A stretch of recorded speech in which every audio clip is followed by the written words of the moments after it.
Для изучения русского языка для иностранцев. Это у нас обложка. Открываем. Сразу алфавит, где есть печатные и прописные буквы. С другой стороны алфавита у нас даны современные слова в русском языке по алфавиту, в алфавитном порядке. И дальше вы пишете планы на каждый месяц. Здесь пишется название месяца и по дате, на каждое число можно писать план. После плана написаны цели.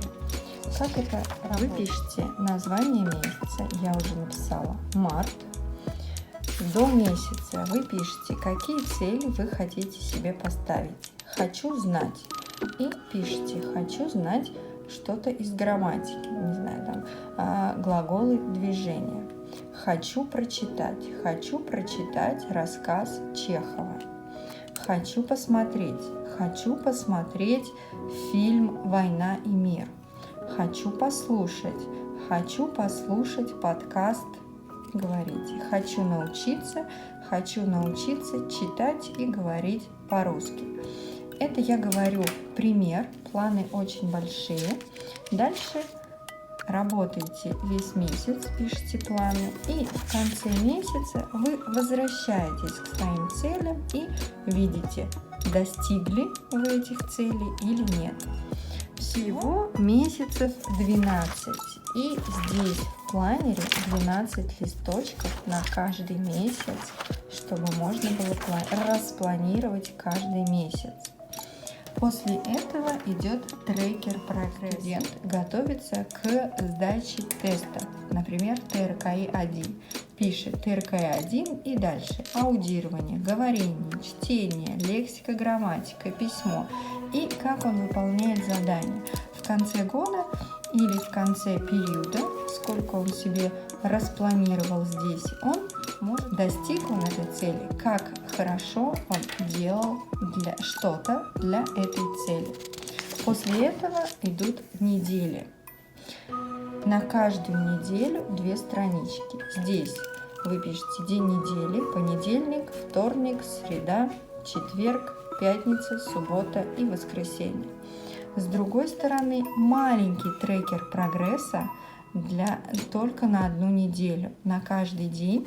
И здесь уже какие-то маленькие цели.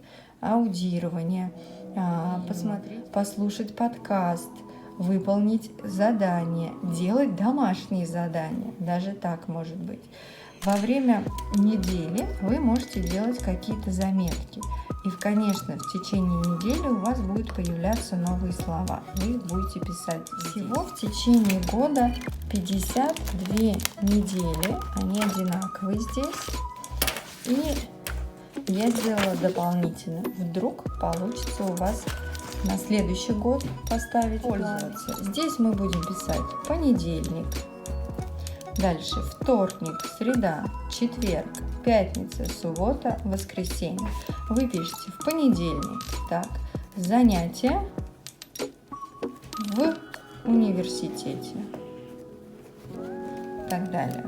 Плюс можно там написать, это полностью планер на всю вашу неделю. Вы можете писать сюда не только занятия по русскому языку. Дальше вы пишете, как пользоваться трекером прогресса. Пишите, допустим, подкаст. Вы прослушали подкаст, и сегодня сколько раз вы прослушали, выполнили день, заштриховали, не выполнили, пропустили, или просто продолжаете дальше и закончите неделю или не закончите. Это очень удобно. В конце недели вы видите, как хорошо вы делаете задания, как хорошо вы изучаете русский язык. В понедельных планах идет заметки по грамматике. Здесь вы изучаете какую-то тему грамматическую, пишите для себя, какие-то исключения записываете. Одна тема на одной страничке не всегда может ее хватать, поэтому есть несколько страничек.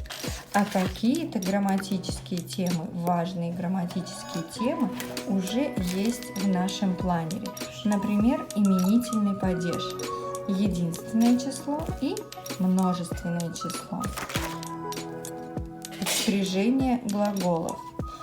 Здесь уже написаны варианты глаголов, которые относятся к первому или ко второму спряжению.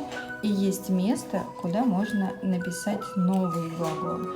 С другой стороны, вы можете сами написать заметки по этой грамматической теме. Дальше. Родительный падеж, дательный падеж, винительный, творительный падеж, предложный падеж. Все падежи русского языка.